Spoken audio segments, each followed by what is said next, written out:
আপনি কি micro oven ব্যবহার করেন কিংবা ভাবছেন নতুন মাইক্রো ওভেন কিনবেন? তাহলে তো অবশ্যই ভিডিওটি আপনার জন্যই। কারণ এই বিষয়গুলো যদি আপনি অবগত না থাকেন, তাহলে আপনার মাইক্রো ওভেনটি আপনারই ভুলের কারণে নষ্ট হয়ে যেতে পারে। কী ভুলের কারণে মাইক্রো ওভেন দ্রুত নষ্ট হয়, এই বিষয়টি জানতে হবে এবং কীভাবে সমাধান করবেন সেটাও আমরা বলে দিব। মাইক্রো ওভেন নষ্ট হওয়ার মূল যে শত্রু মাইক্রো ওভেনের, সেটা হচ্ছে তেলাপোকা, এবং এই তেলাপোকাটা আপনার ভুলের কারণেই এখানে অবস্থান করে। আপনি কি ভুল করেন? আপনি হচ্ছে যখন মাইক্রো ওভেনের ভিতরে বিভিন্ন রকম খাওয়ার গরম করেন, তখন কিন্তু আপনি ওভেন কভার ব্যবহার করেন না।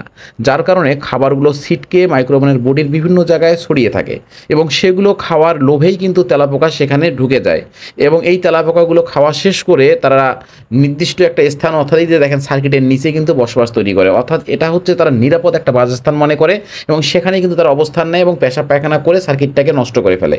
এবং এই তেলাপোকাগুলো এত পরিমাণে সেখানে জন্ম নেয় যে আপনার মাইক্রো ওভেনের সার্কিটটি কিন্তু দ্রুত 1 থেকে 2 বছরের মধ্যেই কিন্তু আপনার নতুন মাইক্রো ওভেনটি, এই তেলাপোকা যথেষ্ট, জাস্ট 6 মাস শুধু তারা বসবাস করবে, সার্কিটটা একেবারেই ফেলে দিতে হবে। এটা 100% সত্য, এটাই বাস্তব।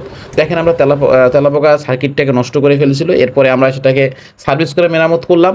তো অনেক কষ্ট করতে হয়, তেলাপোকা যখন নষ্ট করে তখন এই সার্কিটগুলোর পিছনে অনেক কষ্ট করতে হয় এবং এটার ভুল করেন হচ্ছে আপনারা ওভেন কভার ব্যবহার করেন না।